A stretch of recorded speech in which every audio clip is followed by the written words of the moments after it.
नमस्कार, खबरों की खबर में आपका स्वागत है। पश्चिम बंगाल की मुख्यमंत्री ममता बनर्जी आज काफी छटपटाती हुई नजर आ रही है।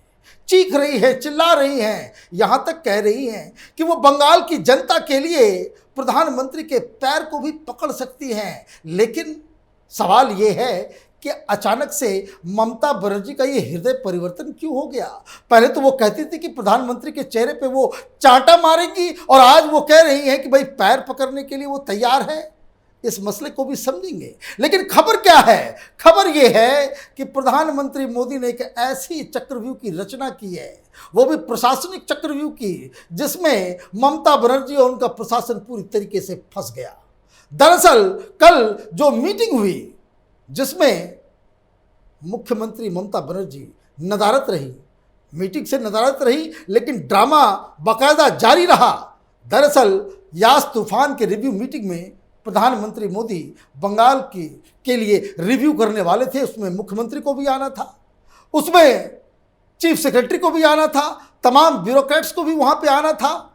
लेकिन जैसे ही ये खबर पहुंची ममता बनर्जी के पास कि उस मीटिंग में नेता प्रतिपक्ष शुभेंदु अधिकारी भी मौजूद होंगे, तो वो समझ ही नहीं पाई कि वो कैसे उसका सामना करेंगी कि जिस उम्मीदवार से वो चुनाव हार गई वो सामने बैठा हुआ होगा और मीटिंग प्रधानमंत्री चेयर कर रहे होंगे। तो उन्होंने एक बड़ा ड्रामा किया, सारे अपने अधिकारियों को कह दिया कि भाई कोई नहीं जाएगा। वो जाती हैं, फाइल थमाती हैं और बिना मीटिंग में शामिल हुए वापस आ जाती हैं। और ये खबर जब फैलती है तो पूरी दुनिया में ये बात चली जाती है कि ममता बनर्जी ने प्रधानमंत्री मोदी के इज्जत के साथ जो है खिलवाड़ किया है।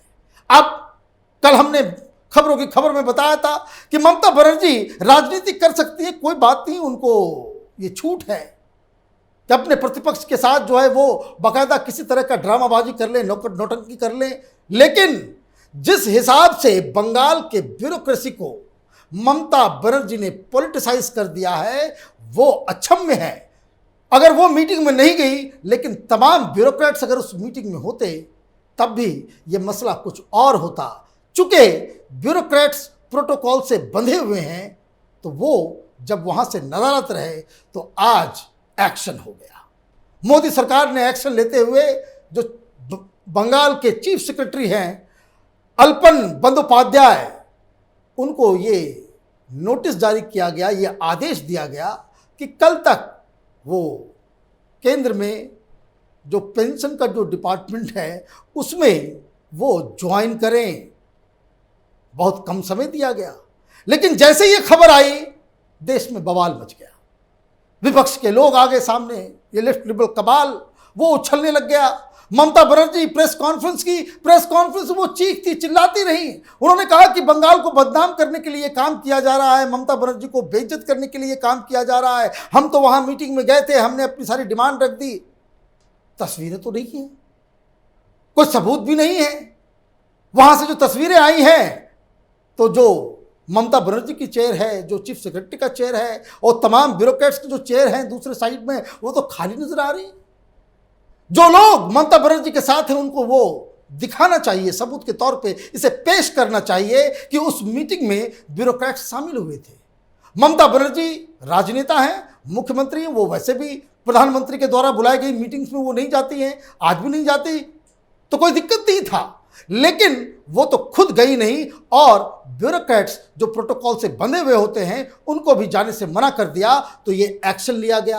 अब एक्शन लिया गया तो विपक्ष वाले बोल रहे हैं कि भाई ये तो सरासर संविधान का हनन है, इस तरह की घटना हिंदुस्तान में पहले कभी हुई नहीं, ये तो फासिज्म है, ये तो बिल्कुल ही प्रधानमंत्री मोदी की मनमर्जी के हिसाब से चल रहा है काम। यहां कोई, अब सवाल ये है कि इतनी बड़ी त्रासदी, इसमें नोट करने वाली बात क्या है कि यास तूफान से करोड़ों घर जो है बर्बाद हो गए, तबाह हो गए, करोड़ों लोग सड़क पे हैं, उनके सर के ऊपर छत नहीं है। ममता बनर्जी ये तमाशा कर रही हैं। उनको जाना था उन गांव में जहां की सड़कें टूट गई है, जहां पे लोगों के घर पूरी तरीके से तबाह हो गए हैं। लेकिन ममता बनर्जी समुद्र के किनारे दीघा का जो बीच है वहां पे वो टहलती हुई नजर आ रही है। वहां पे वो सेल्फी लेती हुई नजर आ रही हैं। जहां कोई तबाही नहीं हुई वहां ममता बनर्जी सेल्फी ले रही हैं और वो दरअसल कल शाम में बंगाल की जनता को वो बता रही थी कि किस तरीके से हमने प्रधानमंत्री मोदी को फिर से बेइज्जत किया और कितना आराम से मैं समुद्र के तट के किनारे मैं आराम फरमा रही हूँ।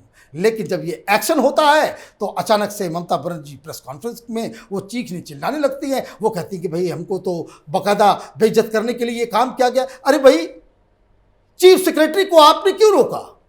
और ये तमाम लोग जो इस डिबेट में शामिल हैं, सोशल मीडिया में ये कह रहे हैं कि ये मोदी की तरफ से बहुत ही गलत डिसीजन लिया गया, वो सरासर राजनीति से प्रेरित होकर के इस तरह की बातें कह रहे हैं। इस देश में ब्यूरोक्रेसी को पॉलिटिसाइज करने का अधिकार किसी को नहीं है।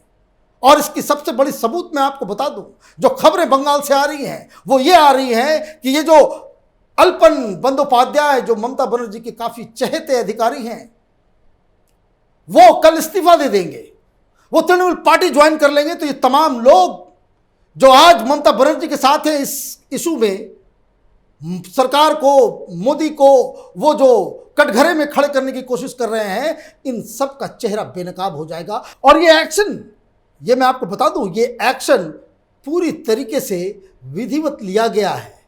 जो प्रावधान है, जो वहां से, जो सरकार की तरफ से जो नोटिस भेजा गया, उसमें पत्र में साफ साफ लिखा हुआ है कि मंत्रिमंडल की नियुक्ति समिति ने भारतीय प्रशासनिक सेवा काडर नियम 1954 के प्रावधानों के अनुसार बंदोपाध्याय की सेवाओं को भारत सरकार में शामिल करने को तत्काल प्रभाव से मंजूरी दी गई है। इसमें राज्य सरकार को तत्काल प्रभाव से अधिकारी को कार्य मुक्त करने के लिए कहते हुए बंदोपाध्याय को 31 मई को सुबह 10 बजे कार्मिक और प्रशिक्षण विभाग नॉर्थ ब्लॉक नई दिल्ली को रिपोर्ट करने का निर्देश दिया गया है। ये बाकायदा जिस तरीके से ट्रांसफर पोस्टिंग का जो तरीका होता है वो विधिवत किया गया है। इसलिए जो कई सारे लोग कह रहे हैं भाई इल्लीगल है, ये इल्लीगल नहीं है। केंद्र सरकार ने बाकायदा एक लीगल काम किया। और मैं आपको इसका बैकग्राउंड भी बता दूं, 31 तारीख को ये रिटायर होने वाले थे। ममता बनर्जी के बड़े खास है ये, इसलिए ममता बनर्जी ने कुछ दिन पहले ये गुजारिश की थी कि बंदोपाध्याय साहब का जो कार्यकाल है वो 6 महीने और भी एक्सटेंड कर दिया जाए। 24 तारीख को मोदी सरकार ने इसी चीफ सेक्रेटरी बंदोपाध्याय के सर्विस को 3 महीने के लिए एक्सटेंड भी किया था। मतलब आप केंद्र सरकार के सामने ये कह रहे हैं कि भाई इनको एक्सटेंशन दे दिया जाए। केंद्र सरकार एक्सटेंशन दे भी देती है और उसके बाद वो प्रोटोकॉल का हनन इस प्रकार से करेंगे कि वो प्रधानमंत्री मीटिंग में है और वहां पे वो पहुंचेंगे नहीं। ये बर्दाश्त कैसे किया जा सकता है? ये तो हर राज्य में फिर शुरू हो जाएगा। ममता बनर्जी क्या प्रेसिडेंस सेट करना चाहती हैं कि प्रधानमंत्री फिर किसी राज्य में जाए, वहां मुख्यमंत्री नहीं पहुंचेगा, वहां का सेक्रेटरी नहीं पहुंचेगा, चीफ सेक्रेटरी नहीं पहुंचेगा, होम सेक्रेटरी नहीं पहुंचेगा, कोई डीजीपी नहीं पहुंचेगा, कोई अधिकारी वर्ग पहुंचेगा ही नहीं। ये इस तरह से देश चलेगा? और ममता बनर्जी प्रेस कॉन्फ्रेंस करके आप देखिए, उल्टा दलील आप देने को जो है, आप कुछ भी दिन को रात, रात को दिन आप साबित नहीं कर सकते, चाहे आप कितने भी कुतर्क दे दें। लोग देख रहे हैं कि भाई ये बंगाल में जो कुछ हो रहा है, ममता बनर्जी एक डेंजरस वायरस की तरह इस देश के माहौल को खराब करने में जुटी हुई है।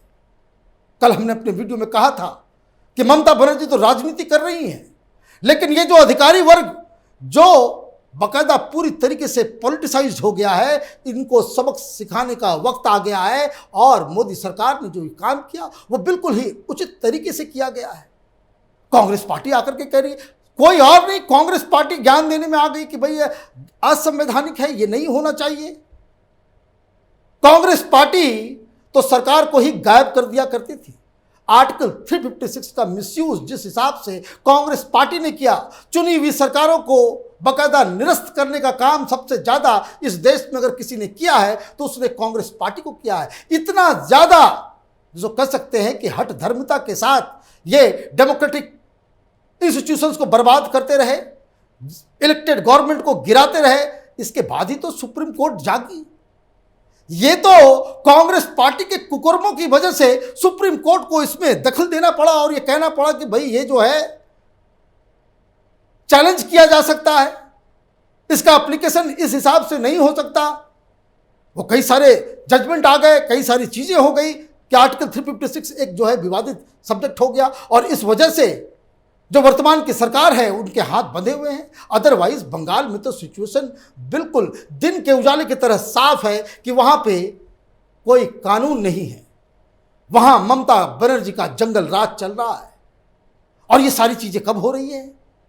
जब वो खुद कह रही हैं कि 1 करोड़ घर जो है वो तबाह और बर्बाद हो गए हैं, 3 करोड़ लोग इससे पूरी तरीके से आहत हो गए हैं।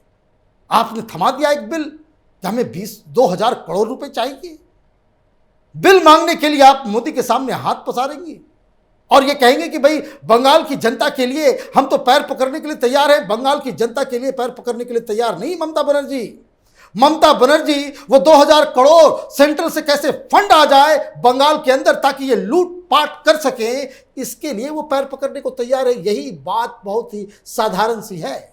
लेकिन मैं आपको बता दूं, ये बवाल यहीं पे खत्म नहीं हो रहा है, ये बवाल कहीं और आगे तक जाएगा, क्योंकि जो खबर केंद्र सरकार के सूत्रों की तरफ से आ रही है वो ये आ रही है कि बंगाल की जनता को जो यास तूफान, इस चक्रवात की वजह से उनको जो नुकसान हुआ है उसकी भरपाई करने में केंद्र सरकार कोई कसर नहीं छोड़ने वाली। लेकिन पैसा राज्य सरकार के हाथ में नहीं दिया जाएगा। राज्य सरकार से यह मांग की जाएगी कि वो घर, वो शख्स, वो परिवार जिनके घरों को यास तूफान उड़ा ले गई, उनका नाम पता बताओ, उनके अकाउंट नंबर दो, पैसा सीधे डायरेक्ट ट्रांसफर होगा जिनके जिनके घरों को नुकसान पहुंचा है। और इसी में अगला जो छटपटाहट जो है वो दिखना शुरू हो जाएगा। मतलब ये 2-3 बातें जिन्हें समझना जरूरी है। एक तो ये कि ये जो कार्रवाई की गई है ये कार्रवाई बिल्कुल ही लीगल है। ये कार्रवाई सिर्फ ये अल्पन बंदोपाध्याय के खिलाफ ही नहीं, देश के किसी भी ऐसे ब्यूरोक्रेट्स, चाहे वो कितने भी बड़े पद पे हों, जो कोई भी इस तरह के प्रोटोकॉल को तोड़ता है उस ब्यूरोक्रेट के खिलाफ हमेशा एक्शन लेना चाहिए, लेना पड़ेगा। वो इसलिए क्योंकि अगर देश की ब्यूरोक्रेसी ही पॉलिटिसाइज्ड हो जाए, मुख्यमंत्री के एजेंट की तरह काम करने लग जाए, तब ये देश चलने वाला नहीं है। तीसरी बात कि कई सारे लोग जो इस डिबेट में अपने आप को झोंक चुके हैं और वो मोदी सरकार के ऊपर कटाक्ष कर रहे हैं, इसे असंवैधानिक बता रहे हैं, उनके लिए ये बात समझनी जरूरी है कि कल यही बंदोपाध्याय साहब रिजाइन करके तृणमूल कांग्रेस अगर ज्वाइन कर लेते हैं तब उसका चेहरा कहां ये छुपाएंगे ये इनको पता भी नहीं चलेगा। चौथी बात जो और भी इंपॉर्टेंट है वो ये कि ममता बनर्जी का ये जो ड्रामा है कि पहले आप बेइज्जती करो और उसके बाद अगले दिन एक्शन होने के बाद गिड़गिड़ाना शुरू कर दो कि हम बंगाल की जनता के लिए पैर पकड़ने को तैयार हैं, तो ये तमाशा ज़्यादा दिन तक चलने वाला नहीं है। पैसे तो मिलेंगे बंगाल के लोगों को, जिनको नुकसान हुआ है वहाँ तक तो पैसा जाएगा, लेकिन केंद्र सरकार ये पैसों को राज्य सरकार के हाथों में बंदरबाट करने के लिए, लूट खसोट करने के लिए नहीं देने वाली है। और पांचवी बात जो सबसे अहम है कि जब पैसे नहीं आएंगे तब ममता बनर्जी और भी ज़्यादा छटपटाएगी।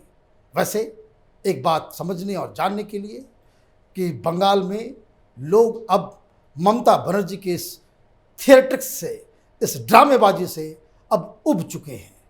जिस हिसाब से लोगों का वहाँ नुकसान हुआ है, उसके ऊपर जिस हिसाब से ममता बनर्जी तमाशा बनाना चालू कर दी, उससे लोग पूरी तरीके से त्रस्त हो चुके हैं।